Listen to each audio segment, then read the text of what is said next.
네, 주간 EPL 이번에는 좀 부정적인 얘기를 한번 해보죠. 네. 주간 마누라입니다. 주간 마누라인가요? 예. 마누라는 항상 걱정이 되긴 하죠. 왜 걱정되죠? 마누라가 좋은 편이 아닙니다만은 그래요? 어떻게 하면 저의 어떤 그 부인을 행복하게 만들어줄까? 아내를. 네. 그래서 제가 이걸 좀 많이 보호하고 있습니다. 네, 함부로 노출하지 않고. 네. 그 주간 마누라는 뭐냐면 네. 많은 분들이 이제 그 리버풀의 환상의 쓰리톱이었죠. 지난 시즌만 하더라도 마네, 네. 그다음 피르미누, 살라 요걸 이제 줄여서 커뮤니티에서 하는 얘기입니다. 마누라. 네. 이거는 뭐 이 얘기는 지금 이 얘기를 꺼내는 이유는 이 지금 세 명의 선수가 심상치 않다.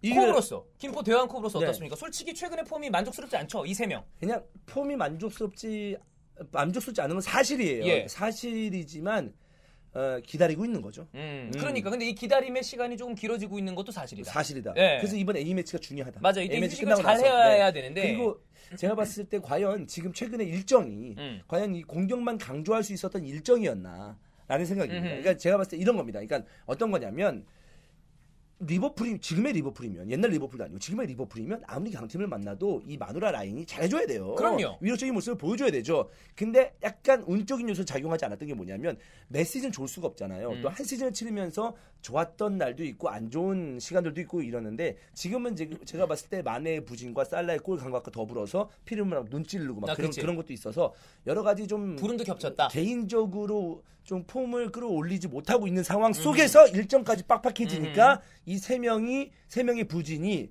한 세트로 더욱더 이제 부각이 되는 게 아닌가라는 생각도 해봅니다. 네. 뭐 최근에 일정 사실 리버풀이 은근히 지금 4경기 동안 승리가 없습니다. 맞아요. 리그컵 첼시에게 졌죠. 그다음에 리그 첼시와 무승부였죠. 나폴리에게 지고 왔죠. 맨시티전 비겼죠. 네. 그러니까 물론 너무 어려운 일정이었던 건 인정합니다만 그렇지. 여기서 사실 우리가 지금 이번 시즌 기대하고 있는 리버풀이라면 그래도 한 1, 2승 정도 챙겼을 것 같은데 지난 시즌 그러니까 1, 2승도 1, 2승이지만 지난 시즌에 더불었으면은 좀 더 많은 득점을 하면서 그렇지.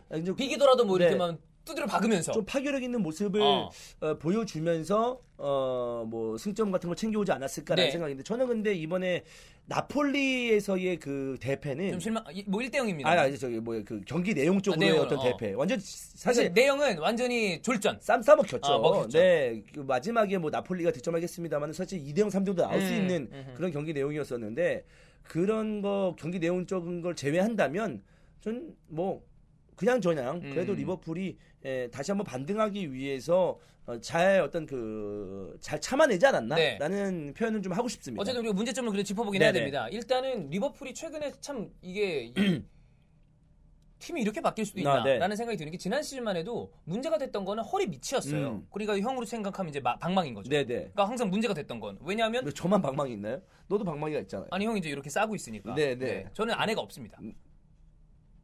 아내가 없다니 불알이 없나요? 무슨 말이죠? 아내가 없다고요. 아내. 아내. 마누라 얘기했었죠. 형은 아내가 있잖아. 형수가 있잖아요. 그래서 싸고 있다며. 감싸고 있다며. 앞에를 안 붙이면 이상하네. 예. 네. 그런데 저는 이제 아내가 없으니까 더 뭐 활발하게 활동할 수 있죠, 그러면. 그건 제가 알아서 하겠습니다. 네. 어쨌거나 그렇습니다. 골키퍼 불안하죠. 센터백도 불안하죠. 미드필더 라인에서 중앙 미드필더가 지난 시즌 중후반부 생각하면 부상으로 난리가 났었습니다. 여기가 불안한 거를 어디서 메꿨냐면 살라랑 마네랑 피르미누가 메워준 거예요. 맞아요. 근데 이번에는 반대입니다. 앞선에서 공격적으로 좀 불안하고 득점이 안 나오고 있음에도 불구하고 이제는 주사위 2개를 던져서 최소 7둠이 나온다. 막 이런 얘기가 나올 정도로 바이날둠이 좋은 모습을 보여주고 있고 밀러가 물론 이번 경기에서 햄스트링 부상으로 빠져나가긴 했습니다만 좋고 그리고 반다이크가 들어옴으로 인해서 조 고메즈, 마팁, 로브렌까지 다 든든해졌고 뒤에 알리송까지. 그러니까 중심이 오히려 뒤쪽으로 무게 중심이 간 듯한 느낌의 리버풀인데 앞쪽이 문제라는 거죠. 득점이 너무 많이 안 나오고 있다. 그리고 리버풀 팬들도 경기를 보면서 왜 이렇게 좀 답답할까? 그래서 우리가 이 마누라 라인의 3명을 한번 살펴보자 이거죠. 살펴보죠. 자, 그럼 일단 살라부터 보도록 하겠습니다. 살라의 문제점 뭐라고 보십니까? 살라의 문제점은 조급하다. 네. 왜냐면 벌써부터 이거 작년 같았으면 나 벌써 몇 골 넣었어야 됐었는데 그렇죠. 지금 뭐지?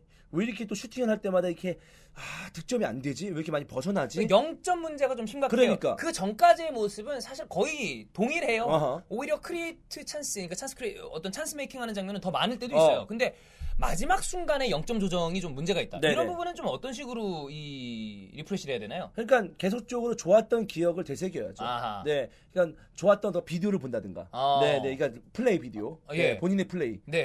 왜요? 득점 장면이라든가 지난 시즌에 어떤 그 본인 득점하는 장면 같은 걸 보면서 다시 마인드 컨트롤. 유튜브 봐야 되겠네. 네, 마인드 살라 컨트롤. 스페셜 그렇지. 이런 거. 네. 그런 걸 보면서 진짜로 좀 내 동기 그렇게 하는 선수도 있어요. 아, 그래요? 네, 안 풀릴 때 오히려 좀 마음을 좀 여유 있게 갖는 게 더 좋지 않을까라는 생각도 가져봅니다. 네. 네. 그러니까 살라는 이게 사실 지난 시즌만큼 골을 넣기는 힘들 거예요. 이거 왜냐면 지난 시즌 너무 말도 안 되게 많이 넣었거든. 네. 근데 그 정도까지는 아니더라도 살라가 사실 윙포워드인데 15골에서 20골만 넣어주면 굉장히 대박이었죠. 대박인데 네. 그 정도 느낌만 살리는 거라면 살라가 그냥 다시 좀 조급함을 줄이고 편하게 생각하면 돼요. 생각하면 가능하다. 네. 그런 생각이 들고 저는 이 선수가 가장 문제라고 보는데 이 선수 뒤로 빼겠습니다. 일단 피르미노부터 보겠습니다. 네. 피르미노도 사실 전만큼의 폼이 안 나오고 있고 오히려 그래서 저는 이게 스터리지를 선발로 과감하게 쓰는 것도 괜찮지 않나라는 생각이 들 정도로. 근데 저는 그런 것도 있습니다. 네. 피르미노는 우리가 마누라 라인이라는 걸 얘기하는 건 뭐냐면 이 세 명의 조합이 좋다는 얘기 엄청나게 아니겠습니까? 좋았죠. 피르미노의 부진은 저는 피르미노 개인의 문제보다 양쪽 두 명. 측면 아하, 두 명에서 맞네요. 오는 좀 그 문제점이 더 크지 않을까 싶습니다. 사실 살라와 마네가 이 빛날 수 있는 거는 피르미노의 희생과 어떤 움직임 때문이거든요. 그렇지. 사실 피르미노가 본인의 어떤 폭발적인 득점력으로 캐리하는 유형의 선수는 아니에요. 아니에요. 해리케인 같은 유형의 스트라이커가 아니에요. 굉장한 활동량, 그렇죠. 그다음에 이타적인 플레이 그렇죠. 이런 게 좋은 거죠. 근데 그러면 이타적인 플레이를 하면 줬으면 받는 것도 있어야 될 거 아니에요. 근데 줬는데 안 와. 그렇지. 그게 바로 이제 마네와 어떤 그 살라 부진에 큰 영향을 받고 있는 선수가 피르미노가 네. 아닐까라는 생각입니다. 네. 그리고 이제 사실 많은 사람들이 걱정하는 거는 바로 이 선수입니다. 마네. 저는 얘가 제일 문제라고 봐요. 얘 문제예요. 얘는 네. 그러니까 사실 살라 피르미노는 큰 문제라고 보기에는 좀 있으면 고쳐질 것 같아. 네. 근데 마네는 사실 이 부진이 잘 생각해 보면 살라가 오었던 지난 시즌부터 과연 그 전에 보여줬던 우리가 마네의 모습을 봤냐라고 묻는다면 그건 아니거든요. 그러니까 들쭉날쭉하다. 그렇지 그런 게 있었지. 그리고 이번 시즌 와서는 왜 그렇게 공을 끄는지 너무 템포를 잡아먹고 되게 폭발적인 선수였는데 네. 그런 게 전혀 느껴지지 그러니까요. 않습니다. 네. 이 선수는 타겟책이 지금 당장 딱 생각나진 않는다. 타겟책은 딱 하나입니다. 뭐죠? 샤키를 써야 돼요. 이게 저는 네. 좋은 방법이라고 해요. 저는 마네가 소튼 때 되게 부진했을 때가 있었어요. 그때 제가 기억하기로 그냥 과감하게 꽤 오랜 시간 동안 벤치에 앉혀버렸습니다. 그러니까 이거는 대체 자원이 없다면 마네 써야 되겠지만 샤키리라는 자원은 굉장히 좋은 자원이잖아요. 네네네. 그러면서 그냥 마네한테 시간을 줘. 너 머리 좀 식혀라. 네네. 그리고 샤키리가 좋은 선수니까 그러니까 약간 질책성일 수도 있지. 너 안 좋으니까 쉬어. 그래서 샤키리를 쓰면서 이 마네를 좀 올라오게 만드는 타이밍을 클럽이 재야되지 않나. 네네. 왜냐하면 샤키리가 조금씩 나오는 모습을 봤을 때 폼이 나쁘지 않아 보였고 좋아요. 뭐 프리킥 능력도 좋은 있고 선수예요. 그렇기 때문에 저는 그나마 샤키리가 있는 게 다행인데 마네는 심각하다. 정말 포인트가 보이지 않는다. 네. 사실 이 정도라면 만약에 이런 폼이 계속 유지돼서 영 살아날 기미가 보이지 않는다면 저는 리버풀의 최근에 어떤 그 구매 능력이나 최근에 보여주는 모습이라면 다른 선수를 사도 괜찮지 않나 할 정도로 좀 문제가 있다. 고민할 수가 있겠죠. 고민 한번 해볼 만하다. 네, 뭐 서브 자원으로 그렇죠. 겨울에. 네. 그렇습니다. 네, 그래서 마네가 제일 걱정이고요. 샤키리가 나왔을 때 이제 그 마누샤 라인, 네, 마누리 라인, 네, 샤키리, 네, 샤키리에서 마누키, 마누샤, 마누리, 샤누마, 그냥 모르겠습니다. 해요. 아무튼, 네, 아무튼, 네, 그렇습니다. 샤마누, 샤키리, 아니 마네를 빼야 되는구나. 네. 왜 이러죠? 네. 샤키리 좀 써야. 네, 그렇죠. 된다. 네. 샤키리가 썼을 때 샤키리, 피르미누, 그다음에 살라의 어떤 그 라인을 좀 보고 싶네요. 네, 그렇습니다. 그렇습니다. 걱정이 됩니다. 그러나 저는 이것도 있다가 봐. 이걸 좀 덧붙이고 싶어요. 지금 마무리 지려고 했는데 클롭의 선택이 옛날처럼 공격적이지는 않다.